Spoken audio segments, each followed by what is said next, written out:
program to make flying safer through thunderstorm areas had required several months of preparation and coordination of equipment and personnel of the Air Force, U.S. Weather Bureau, Navy, and NACA. Although pilots have long known the dangers of tangling with Mother Nature's Mickey fins, no detailed and comprehensive data had been compiled on their structure and exact nature. So now plans had been formulated for investigative missions based on the few known factors and many hazards.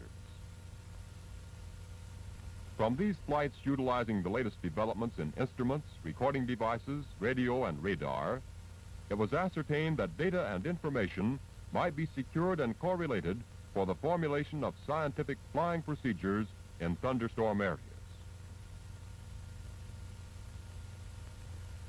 The type of aircraft selected for these observations inside thunderstorms was the Black Widow Night Fighter, or P-61, with its low stalling speed of 105 miles per hour with wheels and flaps down, space to carry the necessary equipment and personnel, and its ability to withstand forces up to 6 Gs, or 6 times the pull of gravity. The Air Force had provided an adequate number of these P-61s, and each aircraft was equipped with special instruments furnished by the Air Force, Navy, NACA, and MIT for procuring aerial data from the storms and measuring the effect of turbulence and gusts on aircraft structure. Motion picture films recorded instrument readings and control signals registered during flight on an auxiliary instrument panel in the rear compartment. All such film records were to be analyzed to determine the disturbed attitudes of the plane resulting from turbulence and the magnitude of corrective control motions applied by the pilot. The measurement of turbulence being essential in formulating any rules and procedures for safe flying techniques. In each P-61, the crew was to be made up of an experienced instrument pilot, a weather observer, and an especially trained radar observer. All flying personnel had been carefully screened according to type plus experience, each one a volunteer for aerial experiences crowded with unknown factors and hazards. Airborne radar installations in each P-61 consisted of an SCR-720 receiver with a range of 80 miles and an APN-19 transmitter having a 100-mile range. This transmitter was designed to send out signals to the controller at the radar mission monitoring station, who could then identify and note the position of any aircraft and thus control the flight pattern by radio transmitted directions. All radar scope and photo panel data recorded on motion picture film during each mission was prepared for critical evaluation, often entailing a comparison of indications from several instruments photographed simultaneously. This phase of work at the start of the thunderstorm season soon developed into a tedious and exacting full-time job for many Weather Bureau specialists. Several types of aircraft, other than the P-61, had also been assigned and equipped for special purposes. One F-15 was to be used for photographing close-ups of thunderstorms and the making of complete reconnaissance flights around them at fixed intervals. The photographic equipment in this aircraft was a motion picture camera mounted in the nose section to be operated by the pilot. By tracing the path of this plane on each reconnaissance circle with radar, the exact location and dimension of the visible cloud could be obtained.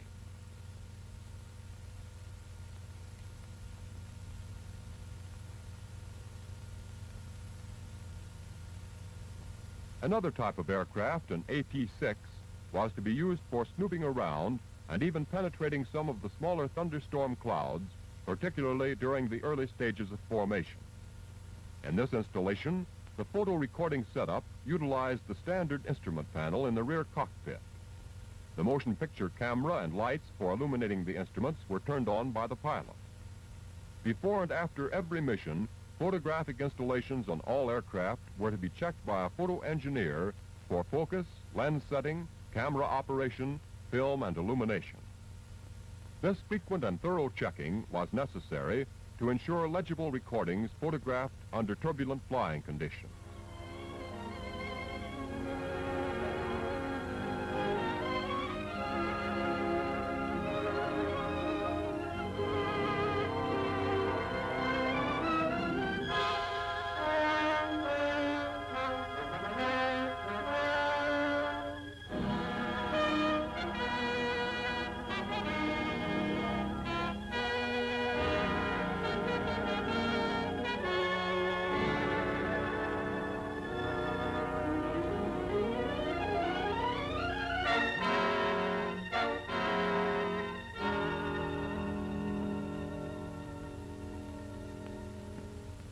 To the huge Navy hangar at Minneapolis, another F-15 airplane was flown to be equipped with instruments to aid in the evaluation of flight hazards presented when lightning strikes an aircraft.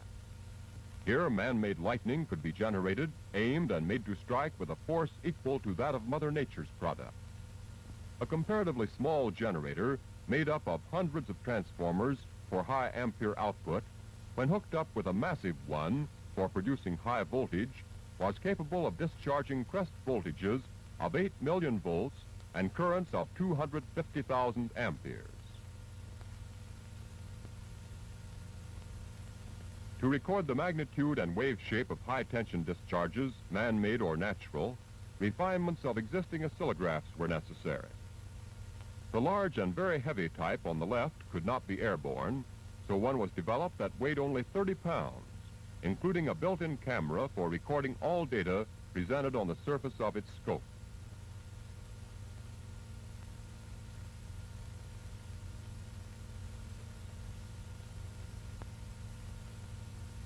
The entire assembly is enclosed in an airtight case 30 inches high, and the film loading arrangements are simple.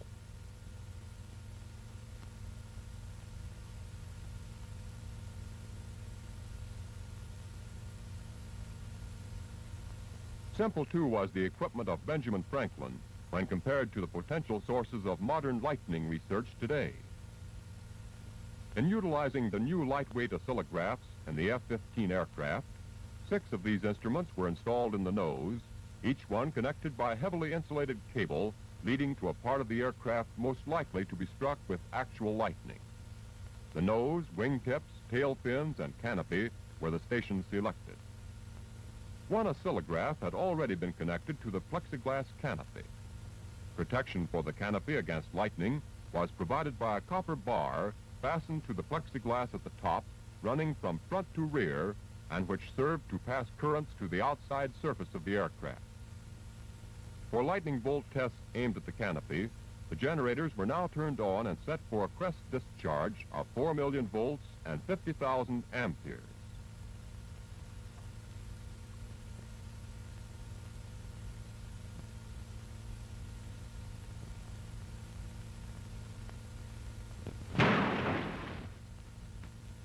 Shades of Ben Franklin. The canopy remains intact, and so do the nerves of the scientist in charge of the test, believe it or not.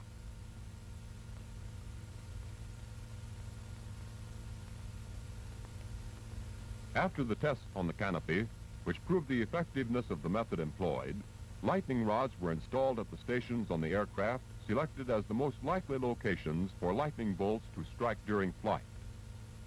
On the nose, on each tail fin, and at the tip of each wing. 5 contacts in addition to the copper bar protecting the canopy. With each of these points connected to the oscillographs installed in the nose section, the contact bristling aircraft was now ready for its nature-baiting mission.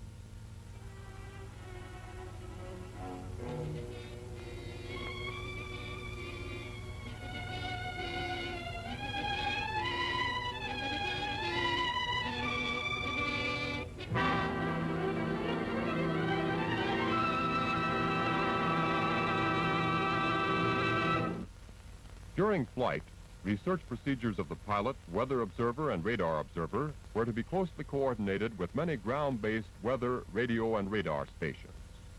Of the several radar installations of varying capacities and locations, the principal station was situated approximately north and 20 miles from the Clinton County base of operations.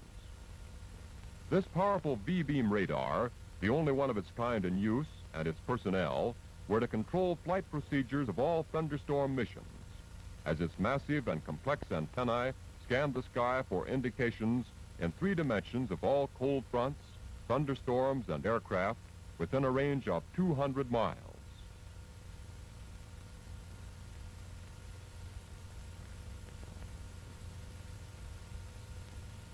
Meteorologists, Air Force pilots, and radar specialists, aside from the airborne crews, had been trained as a team in spotting the location, development, and travel of both storm and aircraft. Here the operators and controllers at many scopes could correlate their scope indications and plot the positions of all Thunderstorm aircraft. This information, chalked up on transparent position boards, provided ringside seats for all operating personnel so that the exact location of each plane could be confirmed at all times.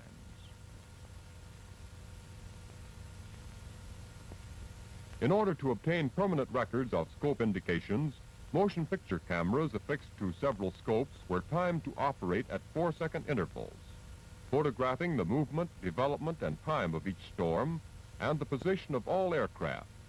This data to be compared later with the aerial information obtained by the P-61s.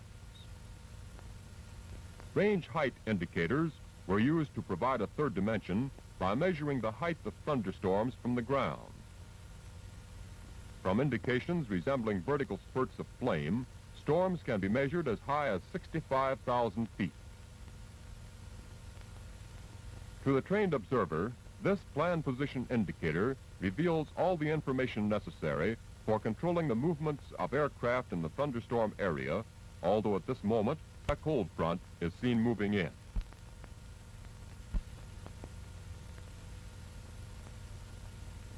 By means of such an advanced combination of radar and radio, thunderstorm research aloft can be controlled in any desired dimension. Radar and radio are also combined in the functioning of the GCA, or Ground Control Approach Unit, located close to the runways at the base of operations.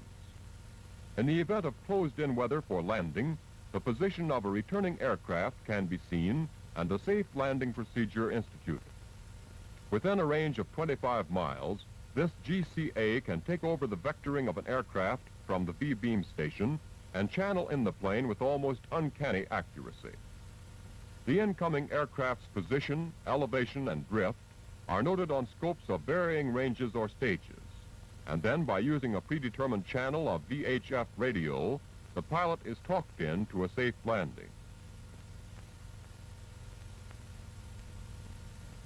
Even with perfect weather conditions, all thunderstorm aircraft landings were to be made under the guidance of GCA.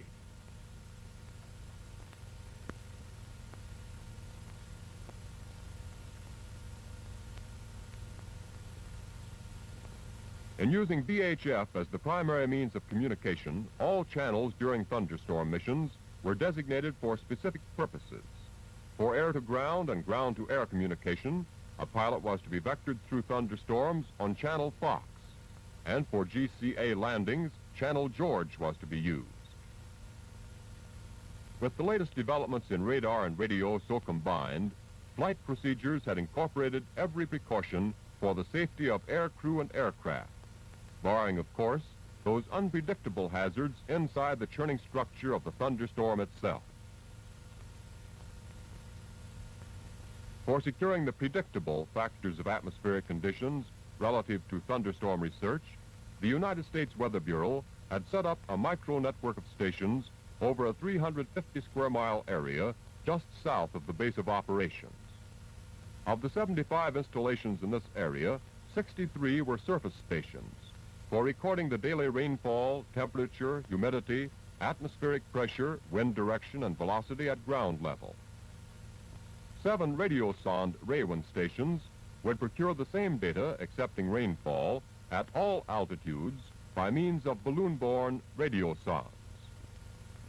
For data on the vertical structure of thunderstorms, 5 radar Raywin stations were equipped to track freely rising balloons with radar.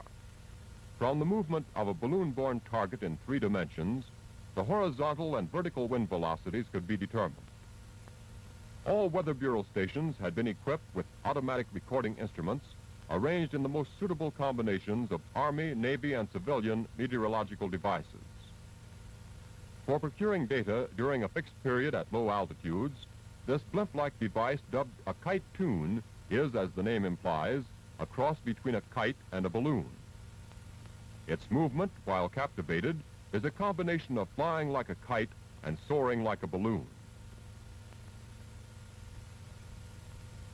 The metal cylinder suspended by the kite tune encloses a thermometer connected to the captivating wire cable anchored on a reel. When this is paid out to a length of about 500 feet, Instruments in the shelter record temperatures and wind directions at the varying altitudes of the kite tube.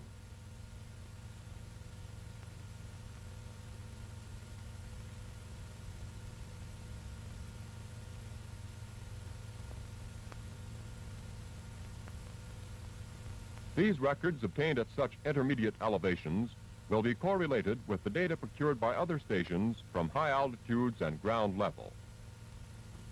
For the ground level recording of atmospheric conditions, 63 surface stations like this one had been spaced at an average of 2 miles apart, each one equipped with wind and rain measuring devices, recording microbarographs, sensitive to minor pressure changes, and hygrothermographs, which utilize human hair, blonde preferred, no kidding, to determine relative humidity.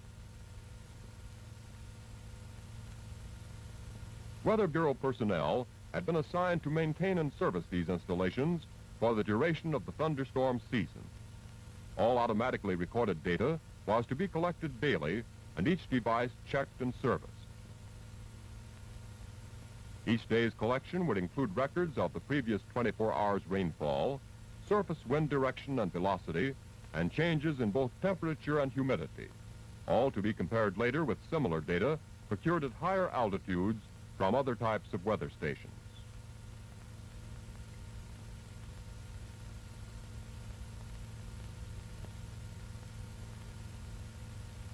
Bordering the network area, 5 radar Ray-1 stations were located for the purpose of tracking balloon-borne targets through altitudes as high as the top of any thunderstorm and thus obtain horizontal and vertical wind velocities.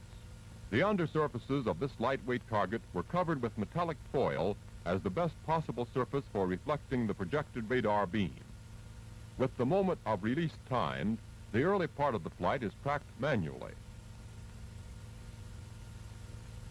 When the balloon and target have reached an altitude favorable for automatic tracking, this device is switched on and the reflected radar impulses can be computed in terms of horizontal and vertical wind velocities.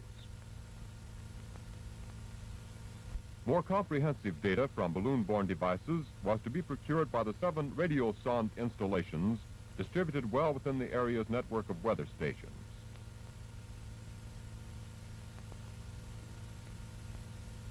A parachute is included for this trip in search of information. This will aid in the recovery of the radio sonde, a device that sends out signals indicating relative humidity, pressure, and temperature.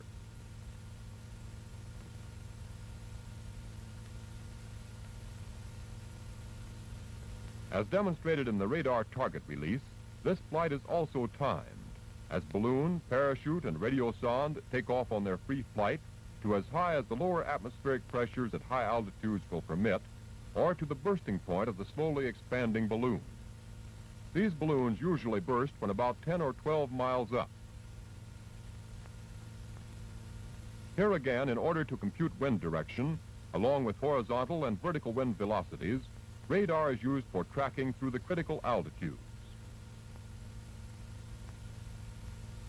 The signals sent out by the soaring radio sonde are received by radio and recorded on a moving roll of paper. These signals, recorded at frequent intervals, indicate the degrees of relative humidity, pressure, and temperature at various altitudes and are noted on a condensed form for study and evaluation.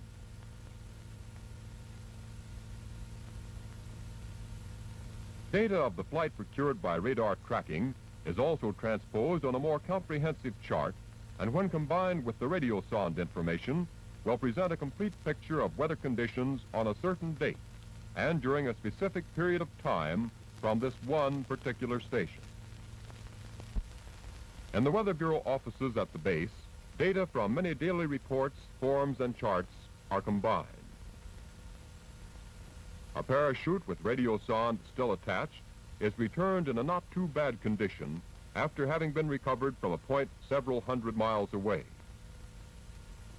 Here, too, meteorologists at their plotting boards will transpose the figures of station-made observations to charts and graphs. In this manner, reports from all the 75 radio sonde, radar, and surface stations are correlated and reduced to a few simple graphs. These will present a comprehensive picture of all weather data obtained at the many stations within the local network and represent local weather conditions within the past few hours.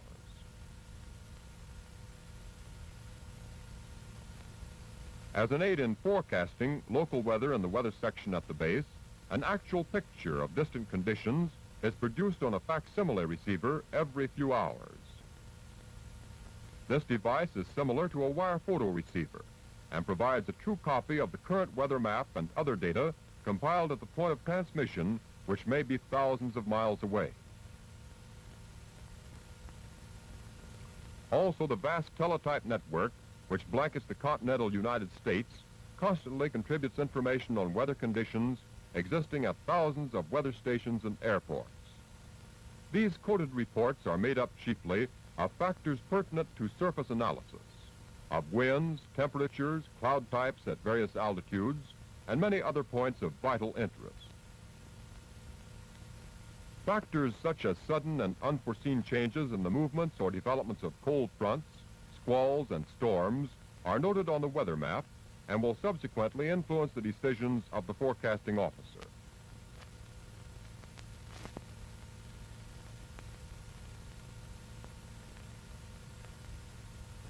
Charts with indications relative to cold fronts and areas where thunderstorms are likely to build up are posted, and the information passed on to personnel active in the Thunderstorm Research Project. An auxiliary APQ-13 radar set installed in the weather section provides a means by which information on a chart can be compared with possible indications within the range of this particular installation. An auxiliary scope permits a closer study and broader interpretation of weather variables by more than a single forecaster or observer at a time. Discovering a cold front pushing in from the northwest means the probable building up of thunderheads in this area, and soon. Now, with all aircraft, radar, radio, and weather stations coordinated, let's inspect the flying personnel at close quarters. Men of a type plus experience selected for a now well-integrated procedure in hazardous research. Men alert, confident, careful, and eager. Air Force top instrument pilots, air-trained radar and weather observers with a total number of air hours that match the figures of a congressional appropriation. A lineup of guys that would please the most exacting of COs. Ground crews and maintenance men had been just as carefully selected for their ability to keep the P-61s in the best possible condition for such rugged missions as the penetration of thunderstorms.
Roger, this is 356, reading you loud and clear, over. Roger. 356, you're now clear to climb to 25,000 feet on vector 360, over. Roger, this is 356, climbing to 25,000 feet, vector 360, over.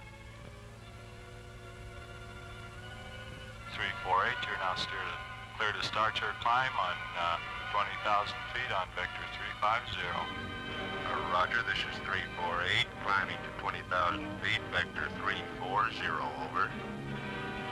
351, you're now clear to start your climb to 15,000 feet on vector 340, over.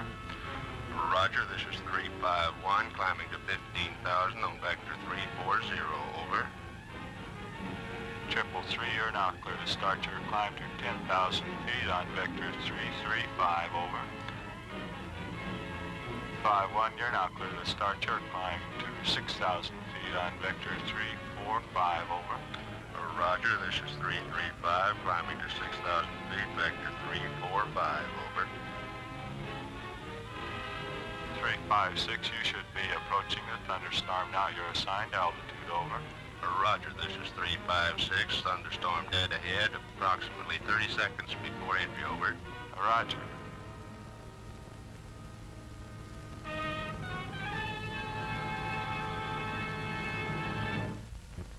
Penetrations were easily photographed by the F-15 aircraft. But when the Black Widows were being pushed around inside the thunderstorms, following them with a motion picture camera was photographically and tactically impossible. However, a clear picture of their attitudes and reactions to violent up and down drafts can be seen in a P-61's photo panel film made during one penetration.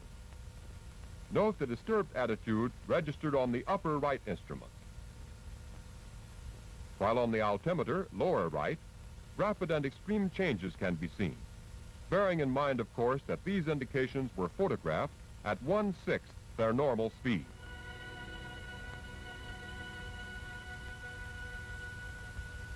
Triple three, you can now do a 180-degree turn and fly reciprocally. You're heading to re-enter the storm.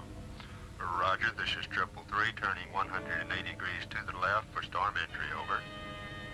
How is the turbulence up there now, 356?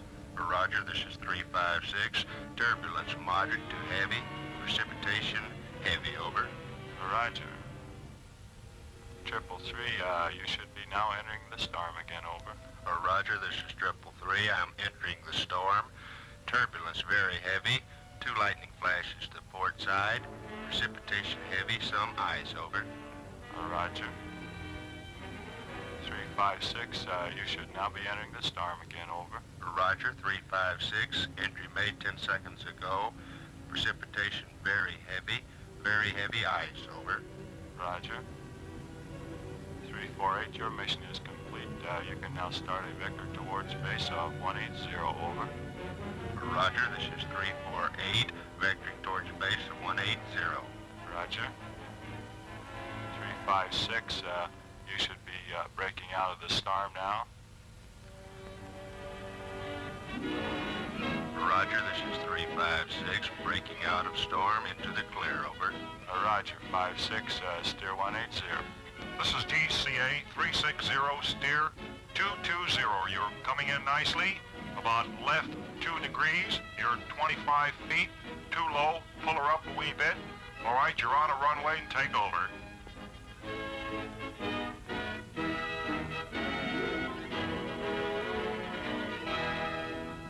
With 200 missions accomplished during the season starting in May and ending in September, it was also a coincidence that this month chronicled another achievement in automatic flight, likewise developed and initiated at this same Clinton County All-Weather Flying Center.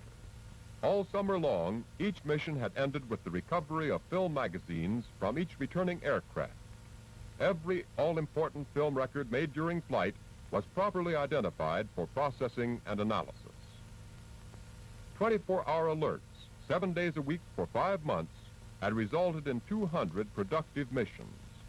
Hundreds of thunderstorms of all sizes and stages of development were investigated, and 1,300 data-procuring penetrations accomplished through heavy rain, hail, snow, ice, and lightning. motion picture film exposed in photo panel and radar scope cameras, by the end of the Thunderstorm season, had assumed proportions of something more than a full-time job.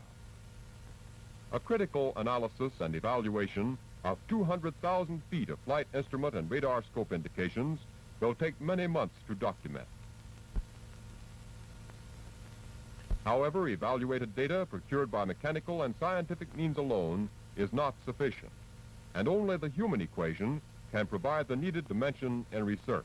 So immediately after landing, the crew of each P-61 was interrogated while reactions and observations were still fresh in their minds. A check on airspeed, attitudes, and flying characteristics of the aircraft was important, as was the pilot's interpretation of flight conditions and his reactions during turbulence. Notes by the radar observer on the progress of the storm through both radar and visual observations were compared with those of the pilot. And the weather observer's interpretation of cloud size and formation is integrated in each written report of the interrogator. Although any flight of aircraft through thunderstorms is potentially hazardous, these facts have been ascertained. With properly trained crews and adequately instrumented tactical aircraft, thunderstorms can be penetrated with safety. During these tests, several aircraft were damaged by lightning. Propellers were bent and noses pushed in by hail. However, no structural failures were incurred and no injury to air crews experienced. When the results of experience and research are documented, this project will have substantially aided in the making of today's hazards tomorrow's routine.